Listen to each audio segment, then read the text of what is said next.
曼德拉效应是不是平行世界导致的啊？曼德拉效应说的是一个人甚至是一群人对某一事件的记忆和历史的真实情况不符啊。这个效应出现的原因是纳德逊·曼德拉这个人啊，很多人清晰的记得他在1980年的时候死在了监狱，而且还能描述出当时看到的新闻以及关于葬礼的一些场景啊。那很多人都有这样的记忆。但真实的情况是，曼德拉在1980年的时候并没有去世，他在出狱以后还当上了南非总统，直到2013年的时候才去世的啊。所以就有人把这种很多人出现的记忆偏差称为曼德拉效应，并且声称这个是平行世界导致的。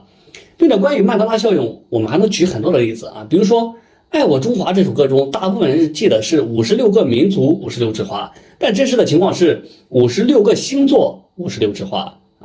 还有皮卡丘的尾巴，大部分人记得是黑色的，就是有黑色，其实并没有。米老鼠的裤子没有背带，直这个字里面有3横，这样的例子非常的多。那么这种情况到底是人类的记忆不靠谱，还是平行世界的这个混乱导致的？那关于平行世界的由来，这就要说到量子力学当中的概率解释、态叠加以及波函数坍缩这些问题了。其实经典世界和量子世界最大的区别就是决定论。我举个例子啊。拉普拉斯曾经说过，只要我们知道宇宙中的每一个粒子现在的状态，比如质量、电荷、位置、动量这些信息，我们就能够依靠经典物理学知道它未来任何时刻的状态，这就是决定论。它表达了我们这个世界是可以被准确预测的啊。比如说，你现在拿一个硬币往空中一抛，落下来是正面还是背面的概率各占50%，对吧？你认为这是随机的，其实这是假随机。按照拉普拉斯的说法，只要我们知道硬币在各个时刻的状态，我们就完全可以算出来它落下来是正面还是背面，只是我们懒得算，对吧？但是量子世界就完全不一样了，量子世界是真随机，就算你穷尽所有的这个办法可能都算不出这个硬币落下来是正面还是背面，你只能给出一个概率大致的概率解释啊。因为量子世界中有一个海森堡这个测不准关系你无法同时准确的知道一个粒子的动量信息和它的位置信息。对一个测量的越准确，那么另外一个的不确定性就越大，所以你无法精确的预测量子世界的行为，只能给出概率解释。那么当然在量子世界中还有很多这样的不确定性的例子比如说一个不稳定粒子的静止质量你也无法确定，因为这个不稳定粒子的生命周期和它的能量就是质量和它的能量之间也存在不确定性的关系。对一个测量的越准确，那么另外一个越不准确，所以我们只能够知道一个不稳定粒子这个静止质量的大致范围。再比如，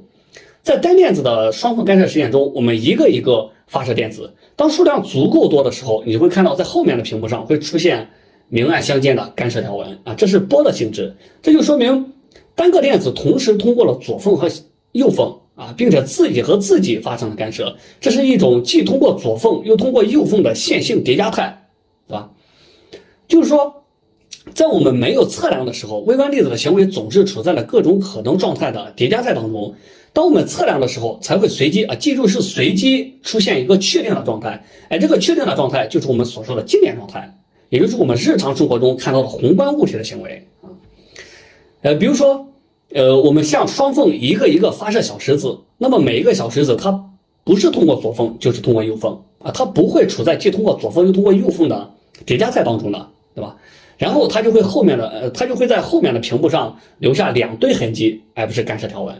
对吧？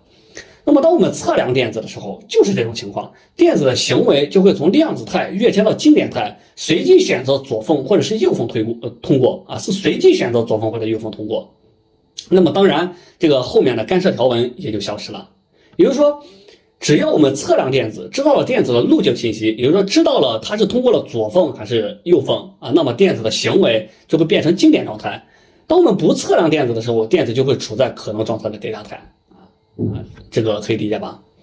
如果我们把这种诡异的情况，就量子世界这种诡异的情况引入我们的宏观世界会怎么样？这就是我们所说的这个薛定谔的猫在我们没有打开箱子之前，这只猫就处在了既死又活的叠加态当中。当我们打开箱子以后，打开箱子其实就是一个测量行为猫就会随机选择一个确定的状态，它不是死的就是活的那有些科学家就认为，也许还存在一个平行世界可以让量子世界中所有可能的状态都会发生。比如说，当你这个打开箱子的时候，你所在宇宙中的猫死了你看到猫死了，但是另外一个平行宇宙中的猫它是活着的，对吧？也就是说，如果量子世界中所有可能结果都要发生的话，那么你的每一次测量都会让我们这个世界发生分裂，因此就会产生无数多个平行宇宙。那么想要有无数多个平行宇宙，这就说明我们的母宇宙它必须是无限大的，才能容纳下这么多的平行宇宙，时间也必须是无限的啊，才能够有足够的时间产生无数多个平行宇宙。那么暴胀理论确实可以产生这样的多元宇宙，比如说每个宇宙就像泡泡一样啊，漂浮在母宇宙当中，而我们的宇宙就是其中的一个泡泡，而我们的可观测宇宙只不过是这个泡泡的很小的一部分。那么问题是，曼德拉效应会不会是这种多元宇宙啊、平行世界的这个不同的历史事件啊发生了串台，让我们人类产生了不符合我们这个宇宙的记忆啊？比如说，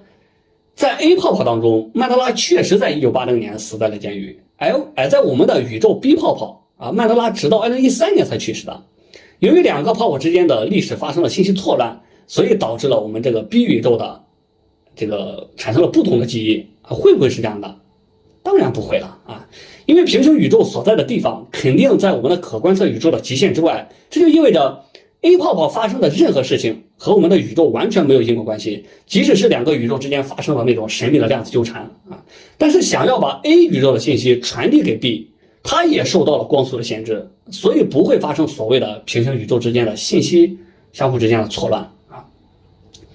那么会不会是在我们的这个宇宙中发生了两个相互叠加的事件？也就是说，曼德拉处在了既在1980年死在了监狱，又在2013年去世的叠加态当中，所以这就是说这两个事件就同时发生在了我们的宇宙，所以让一部分人的记忆产生了混乱。也就是说，这两个事件都发生在了我们的宇宙啊，有没有这种可能啊？这也不可能，因为测量会导致这个叠加态坍缩到确定的本征态啊。也就是说，如果曼德拉在1980年真的去世了，被当时的一部分人知道了啊，那么这就是一个确定的事件。那么它就不会来到2013年，也就是说，量子力学中的叠加态以及不确定性说的是对未来没有测量的时间，而我们的宇宙的发生过的历史啊都是确定的，